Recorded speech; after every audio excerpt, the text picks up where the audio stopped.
Hello అండి. Hi బాగున్నారా? నేను బాగున్నాను. మీరు కూడా బాగుండాలని మనస్ఫూర్తిగా కోరుకుంటున్నా. ఈరోజు మన రెసిపీ పూరి విత్ ఎగ్ బుజ్జి అండి. నా స్టైల్‌లో ఎలా చేస్తానో చూపిస్తాను. చూసేయండి. స్టవ్ వెలిగించుకొని ఒక గిన్నె పెట్టుకొని గిన్నె వేడైన తర్వాత అందులో కొంచెం ఆయిల్ వేసి అది కూడా కొంచెం వేడైన తర్వాత ఒక స్పూను జీలకర్ర వేసుకున్నానండి. తర్వాత 2 పచ్చిమిర్చి ఇలా సన్నగా కట్ చేసి వేసాను. తర్వాత ఒక 4 ఉల్లిపాయలు తీసుకొని ఇలా సన్నగా కట్ చేసి వేసుకోవాలండి. ఆనియన్స్ సన్నగా కట్ చేసుకుంటేనే బాగుంటుందండి ఎగ్ బుజ్జికి. ఒకసారి ఇలా ట్రై చేసి ఎలా వచ్చిందో కామెంట్ చేయండి. ఇప్పుడు ఆనియన్లో సాల్ట్ వేసానండి ఒక స్పూను. ఎందుకంటే ఆనియన్ తొందరగా వేగాలంటే సాల్ట్ వేయాలి. సాల్ట్ వేస్తే తొందరగా వేగుతాయండి. తర్వాత ఒక 2 రెమ్మలు కల్లామాకు వేసాను. తర్వాత కొంచెం కొత్తిమీర కూడా వేసుకొని కలిపేసుకుందామండి. ఆనియన్ బ్రౌన్ కలర్ రావాలండి. కొంచెం వేగితేనే బాగుంటాయి. అందుకని వేయించుకుందాం. ఇలా కలర్ చేంజ్ అయిన తర్వాత ఇప్పుడు ఇందులో ఒక స్పూను అల్లం వెల్లుల్లి పేస్ట్ వేసుకుందామండి. నాన్ వెజ్లో ఎందులో అయినా అల్లం వెల్లుల్లి పేస్ట్ వేసుకుంటేనే టేస్ట్ బాగుంటుందండి. అందుకని ఒక స్పూను అల్లం వెల్లుల్లి పేస్ట్ వేసుకున్న తర్వాత ఒక స్పూను పసుపు కూడా వేసుకుందాము. పసుపు కూడా వేసి తర్వాత ఇవి రెండింటిని మంచిగా కలిసేలాగా కలిపేసుకుందాము. పసుపు అల్లం వెల్లుల్లి పేస్ట్ వాసన పోయే వరకు ఒకసారి వేయించుకుందాము. ఇలా కలుపుకొని చూసారు కదా ఎన్ని ఆనియన్స్ వేసాము, ఇప్పుడు ఎన్ని అయిపోయాయి. వేగితే ఆనియన్ తక్కువ అయిపోతాయండి.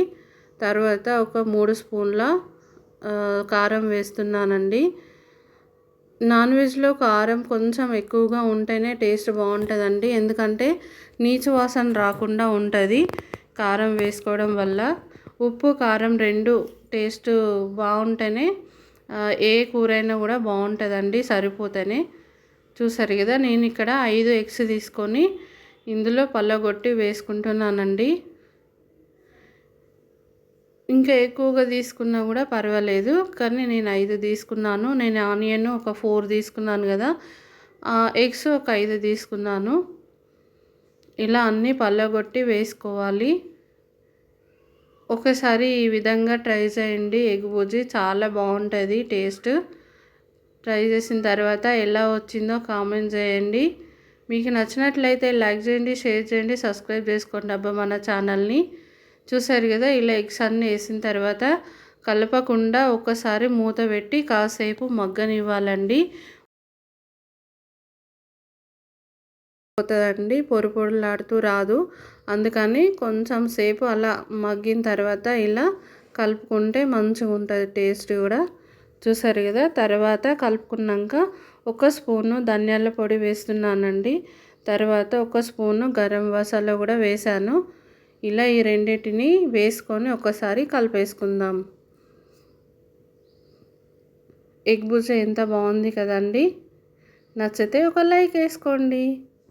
చూసారు కదా ఇలా కలిపిన తర్వాత ఎగ్ బుజ్జి రెడీ అయిపోయింది. ఇప్పుడు ఇందులో కొంచెం అంతా కొత్తిమీర వేసుకుందాము.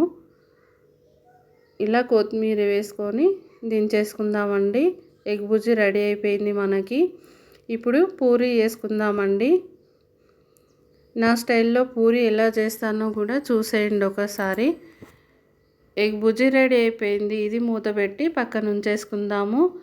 ఇక్కడ నేను పూరి పిండి తీసుకున్నానండి. అందులో ఒక స్పూను ఆయిల్, ఒక స్పూను సాల్ట్ వేసుకొని ఈ రెండింటిని ఫస్ట్ మిక్స్ చేసుకోవాలండి. వాటర్ వేయకుండా ఫస్ట్ వీటిని కలిపేసుకుందాము. మన 5 వేళ్ళతోటి ఇట్లా పిసికినట్లు అనాలండి, ఎక్కువగా రబ్ చేసేయకుండా. ఇలా అంతా కలిపేసుకున్న తర్వాత అప్పుడు వాటర్ వేసుకొని కలుపుకుందాము. ఇలా కలిపేసుకొని చూసారు కదా నేను పిండి తీసుకొని ఇలా ముద్దలాగా అంటే మంచిగా ముద్ద అయిపోయింది. ఇలా చేసుకుంటే పూరీలు మంచిగా పొంగి మెత్తగా ఉంటాయండి. ఒకసారి మీరు కూడా ట్రై చేయండి. ఇలా వాటర్ వేసుకొని కలిపేసుకుందాము. మన 5 ఫింగర్స్ తోటే కలపాలండి, ఎక్కువ రబ్ చేసినట్టు అనకుండా ఇలా 5 ఫింగర్స్ తోటే ఇలా కలుపుకుంటే బాగుంటుంది. వీడియోలో చూపిస్తున్న విధంగా కలిపేసుకోండి పిండిని. చూసారు కదా ఎంత మెత్తగా అయిందో. నేను ఈ పిండి ఆనియన్ కొయ్యక ముందు కలిపి పెట్టేసుకొని తర్వాత ఆనియన్ కోసాని కర్రీ వండానండి. ఆ లోపల మనకి పిండి మంచిగా నానిపోయింది. చూసారు కదా ఎంత మెత్తగా నానిందో. తర్వాత ఇప్పుడు పూరీలు ఒత్తుకుందాము. నేను ఆల్రెడీ కొన్ని చేసి తర్వాత మళ్ళీ మీకు చూపిస్తున్నాను, చూసేయండి. పూరీలు ఇలా ఒత్తేసుకొని కడాయిలో ఆయిల్ వేసి వేడి చేస్తున్నానండి. అక్కడ సైడు అది వేడయింది. ఇప్పుడు పూరీలు వేయించేసుకుందాం. ఇలా ఒక్కొక్క పూరి వేసి వేయించుకోవాలండి. లేదంటే 2, 3 కొంచెం పెద్ద కడాయి పెట్టుకుంటే 2, 3 వేసుకోవచ్చు. చిన్నది పెట్టుకుంటే మటుకు ఒకటే వేసుకోవాలి. ఎందుకంటే పొంగకుండా వస్తాయి. మళ్ళీ 2, 3 వేసామంటే పొంగవు. ఒకటి వేసుకున్నామంటే మంచిగా పొంగుతాయి. చూసారు కదా ఎంత బాగా పొంగుతున్నాయో పూరీలు. ఇలా ఒకసారి మీరు కూడా ట్రై చేసి ఎలా వచ్చిందో కామెంట్ చేయండి. చూడండి పూరీలు ఎంత బాగా అయినాయో. ఇవి మెత్తగా కూడా ఉంటాయండి. ఒక 2, 3 రోజుల వరకు కూడా మెత్తగా ఉంటాయి, ఖరాబ్ కూడా కావు. చూసేయండి పూరీలు రెడీ అయిపోయాయి. Puri with egg Bujji ready అయిపోయిందండి. మీకు నచ్చినట్లయితే లైక్ చేయండి, షేర్ చేయండి, సబ్స్క్రైబ్ చేసుకోండి అబ్బా మన ఛానల్ని. చూసారు కదా ఎంత బాగున్నాయో. వెళ్తూ ఒక లైక్ వేసుకొని వెళ్ళండి. మరొక వీడియోలో మళ్ళీ కలుద్దాం. అంతవరకు సెలవు.